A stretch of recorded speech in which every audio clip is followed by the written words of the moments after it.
Alors, tentons sur celle de droite de lui faire les yeux rouges, par exemple. Donc j'ouvre. Je vais double-cliquer sur l'objet dynamique pour ouvrir dans un nouvel onglet. Voilà. Et je vais faire du non destructif, évidemment. C'est-à-dire que je ne vais pas aller modifier les pixels réellement, mais je vais mettre, par exemple, un nouveau calque. Voilà, qui est arrivé au-dessus du groupe. Il pourrait être dans le groupe, ça revient au même. Tant qu'il est au-dessus de l'image là. Et là-dessus, vous allez prendre le pinceau. Vous amenez le pinceau sur l'image. Alors, oui, donc c'est intéressant. Chez toi, ça ne fonctionnait pas parce que tu n'as pas mis les liones dans le même ordre et tu essayais d'ouvrir l'objet dynamique sur celle qu'on avait pixelisée. Il me semble. Et alors, voilà. Donc nous, on a vraiment double-cliqué sur un objet dynamique qui n'est pas encore pixelisé, donc il contient encore tous ces différentes choses-là. Donc j'en étais ici sur le calque, oui. Alors là, j'ai utilisé donc récemment une brush à aplati, dans mon cas, mais pas vous. Une brush aplatie, là, voilà, oui.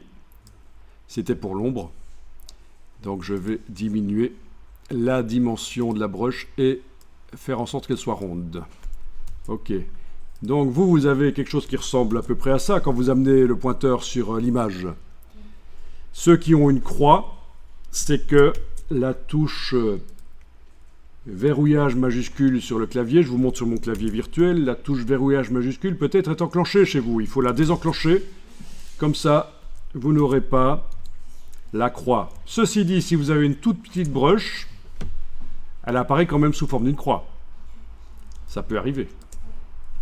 Mais sinon, verrouillage majuscule, c'est le pointeur précis. Ça peut être pratique dans Photoshop, mais dans ce cas-ci, c'est plutôt ennuyeux.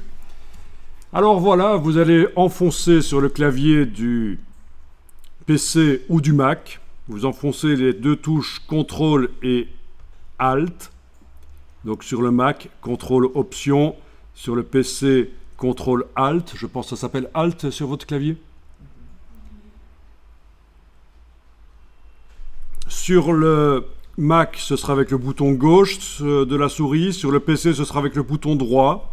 Pendant que ces deux touches sont enfoncées, vous cliquez, donc bouton droit sur le PC, bouton gauche sur le Mac. Vous bougez de gauche à droite, c'est le diamètre de la brush. De haut en bas, c'est la dureté. Voilà. Et alors, on va zoomer sur les yeux. Et le but ici est d'avoir une brush qui va nous permettre d'aller mettre des pixels à l'endroit des yeux, parce que je veux qu'il ait les yeux rouges. Donc voilà. Ça va pour la dimension de la brush, CTRL ALT et clic droit du PC ou clic gauche du Mac. Et on bouge de gauche à droite ou de haut en bas. Voilà. Il y a d'autres manières de modifier la dimension de la brush. Modifier la dimension de la brush dans Photoshop, bien sûr, mais ça, c'est une méthode qui est sympa, qui fonctionne bien. C'est assez interactif. Et alors, le pinceau, c'est bien celui-là que vous avez pris, pas l'autre avec une turlute. Hein. C'est le pinceau normal. Dans ces options, on est en mode d'application normale, opacité 100%. On va cliquer sur la case de premier plan ici, qui indique avec quoi on dessine. Et vous allez choisir une couleur rouge, par exemple. Voilà. Si vous voulez qu'il ait les yeux verts, ça marche aussi. Hein. Allez, vert. Ok, vert. Et vous dessinez. Et bien sûr, si vous avez débordé, vous prenez éventuellement soit CTRL Z, soit vous prenez la gomme. Et la gomme, c'est comme le pinceau, CTRL ALT et clic droit du PC, clic gauche du Mac, c'est la dimension. Voilà, et on va gommer.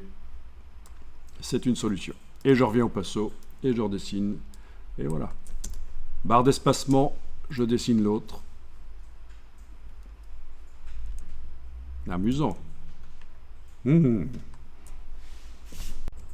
Donc vous venez de modifier le contenu de l'objet dynamique qu'on avait ouvert dans un nouvel onglet. Pour réintégrer ça au trucage photo, à l'image qui se trouve là en fait, oui, il va falloir surtout ne pas enregistrer sous un nom différent. Il va falloir faire fichier enregistré, autrement dit un CTRL S. Fichier enregistré.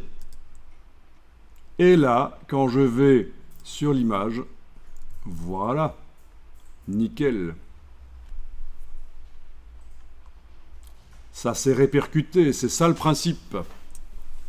Parce que si vous enregistrez sous un nom différent sur le disque dur, imaginons que vous faites une erreur, vous avez enregistré sous un nom différent sur le disque dur, il va falloir procéder différemment ici, il va falloir faire une mise à jour de l'objet dynamique avec un clic droit, remplacer le contenu, dans ce cas-là, remplacer le contenu. Et puis il faudra pointer, tiens, sur le disque dur, où est le fichier que j'ai enregistré, voilà. Donc, comme ça vous avez l'astuce. Hein.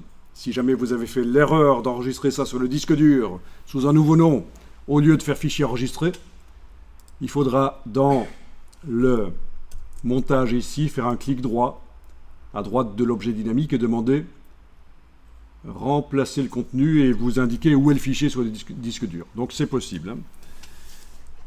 Ok, je reviens ici.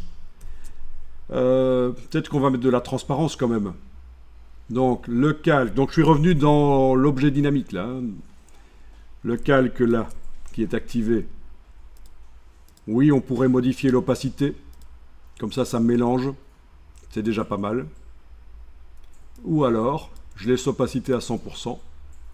Et je modifie le mode de fusion. Ça peut être sympa aussi. Produit. Éclaircir, ça donne pas grand-chose.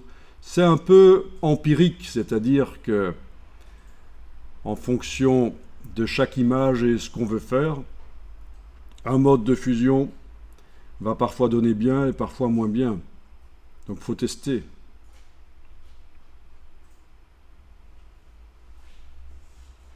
Ok, teinte c'est pas mal.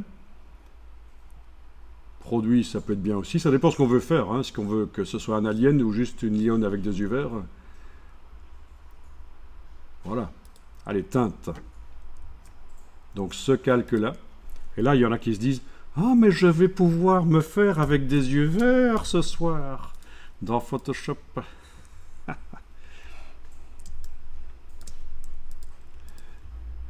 Super. Ok, donc fichier enregistré. On revient là sur... Et voilà, c'est mis à jour. Et c'est la version accentuée. Si vous pensez que, tiens, c'est bizarre, les yeux verts là sont quand même un peu différents de ce qui donnait là, mais souvenez-vous que là, c'est la version accentuée avec les deux filtres d'accentuation sur l'objet dynamique. Si je les enlève, j'obtiens ce que je voyais quand j'étais en modification du contenu. Mais là, forcément, c'est différent.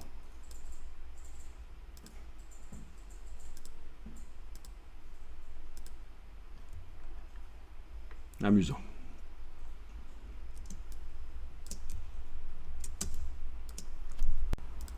Enregistrer l'image sous un nouveau nom.